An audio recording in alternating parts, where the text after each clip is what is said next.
Le pouvoir de votre pensée par le révérend docteur Chris Oyakhilome.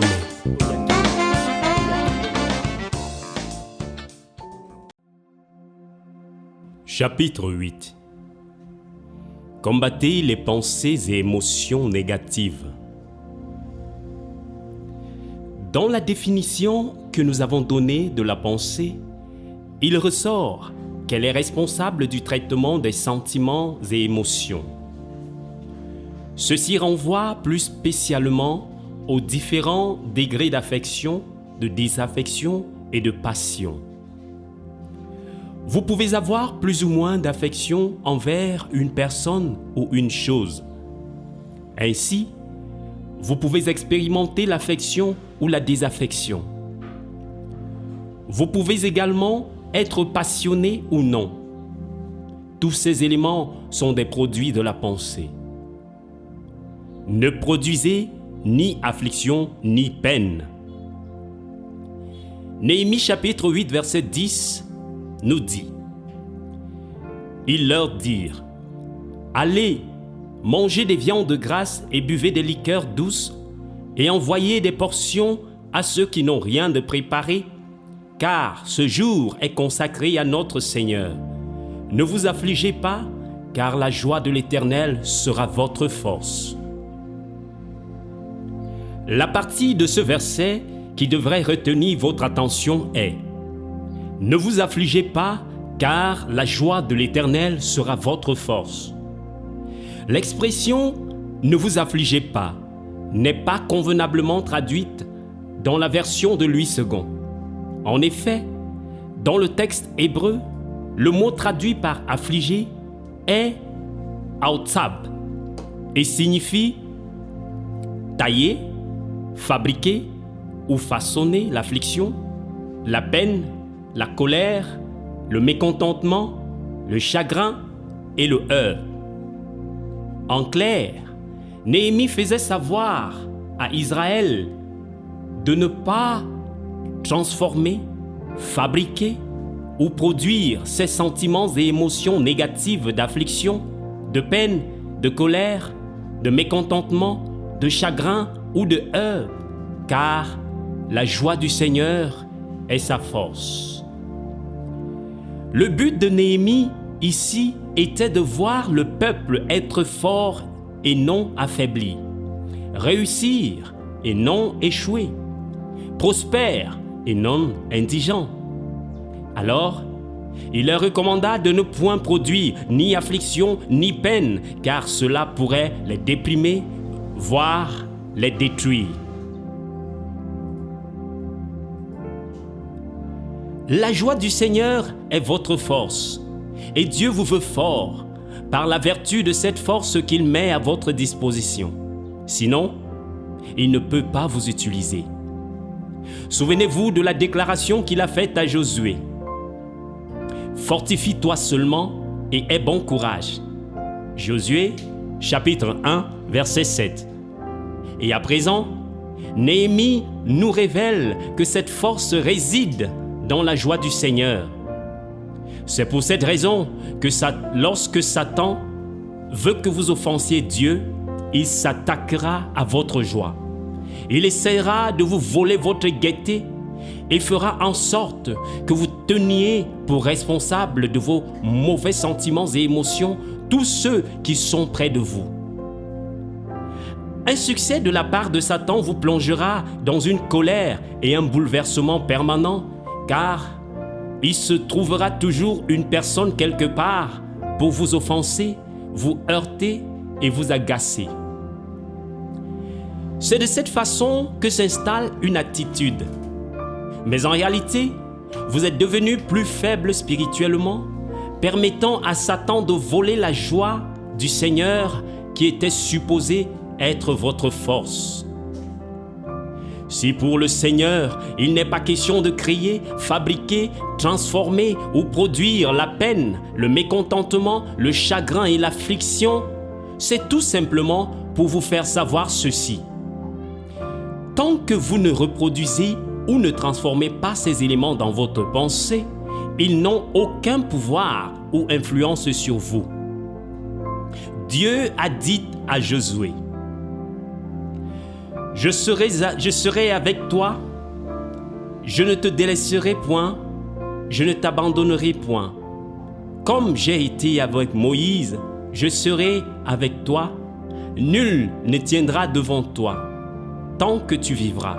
Fortifie-toi seulement et aie bon courage. Josué chapitre 1, versets 5 à 7.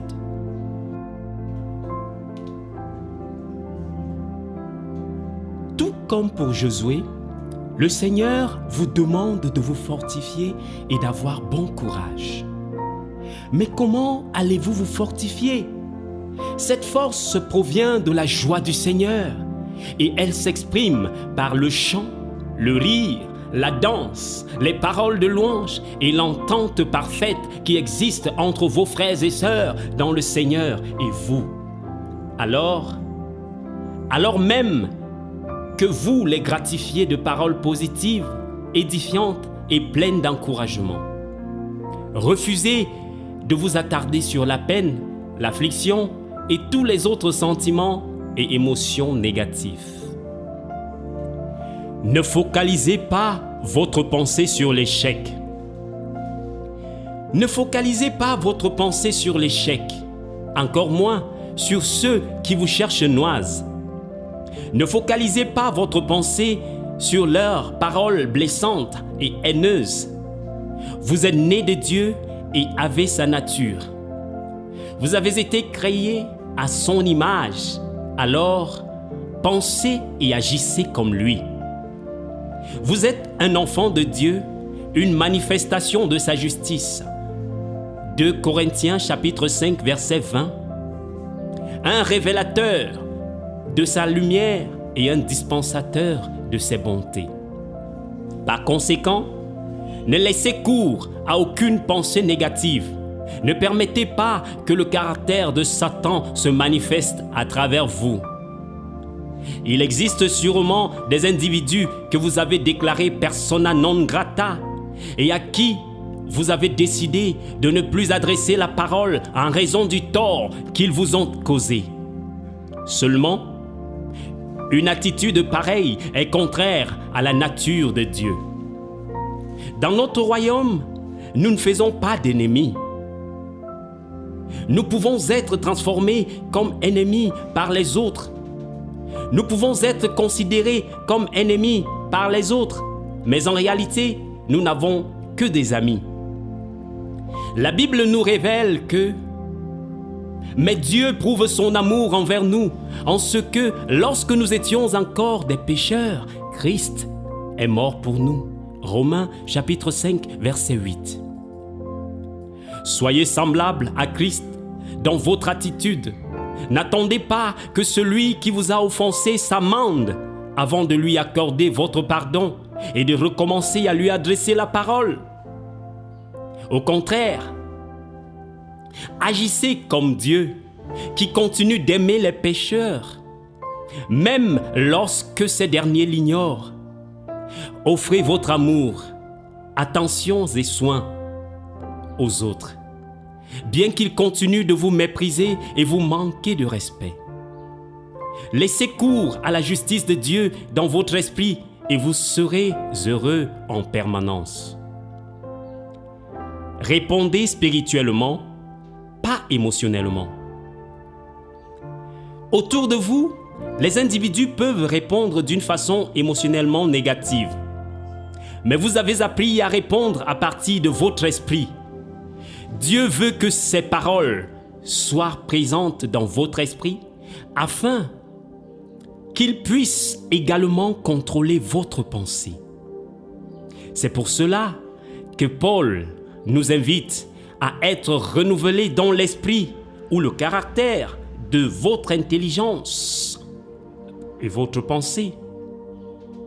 Éphésiens chapitre 4 verset 23.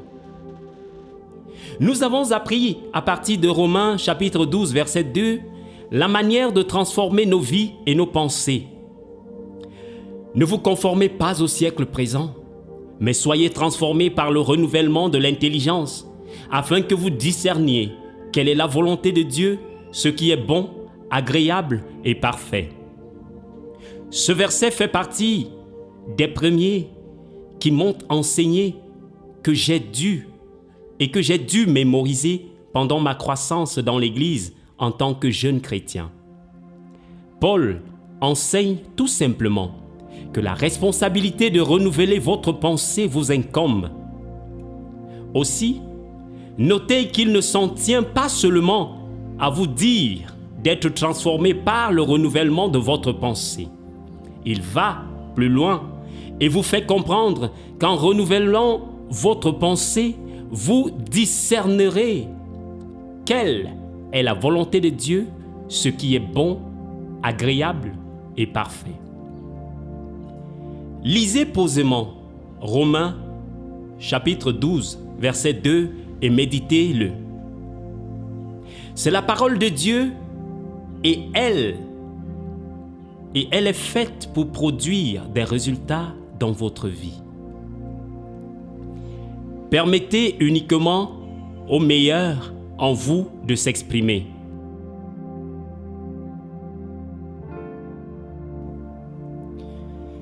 S'il vous est déjà arrivé d'exprimer une émotion ou attitude négative quelconque, repentez-vous et ressaisissez-vous immédiatement. Dites, « Père, je ne me savais pas aussi impatient. À compter de ce jour, je rejette l'impatience au nom de Jésus. » Si au lieu d'être aimable dans vos réponses, vous vous retrouvez en train de répondre par la haine, la colère ou l'amertume, dites, « Père, au nom du Seigneur Jésus, je rejette cette tendance. Elle n'aura pas le pouvoir sur moi. » Ne laissez rien ni personne tirer le pire de vous. Ne vous retrouvez pas en train de manifester des attributs aussi impies. Refusez que votre vie donne libre cours aux expressions sataniques. C'est pour cette raison que j'affectionne ce chant qui dit « Satan n'a aucune autorité ici, dans ce lieu. Il n'a aucune autorité ici, car cette demeure a été façonnée pour la présence du Seigneur. Il n'a aucune autorité ici. » Ce chant fait partie de ceux qui, lorsque vous les exécutez, permettent à votre vie de suivre la bonne voie. Vous êtes la demeure du Seigneur, façonnée pour sa présence. Par conséquent, Satan n'a l'autorité sur aucun aspect de votre vie. Lorsque vous sentez la colère monter en vous, dites « Non, je suis plein d'amour. » Ensuite, vous vous adressez à la colère.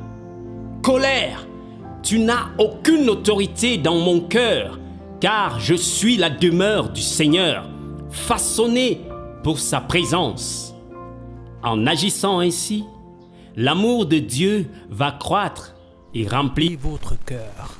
Gloire à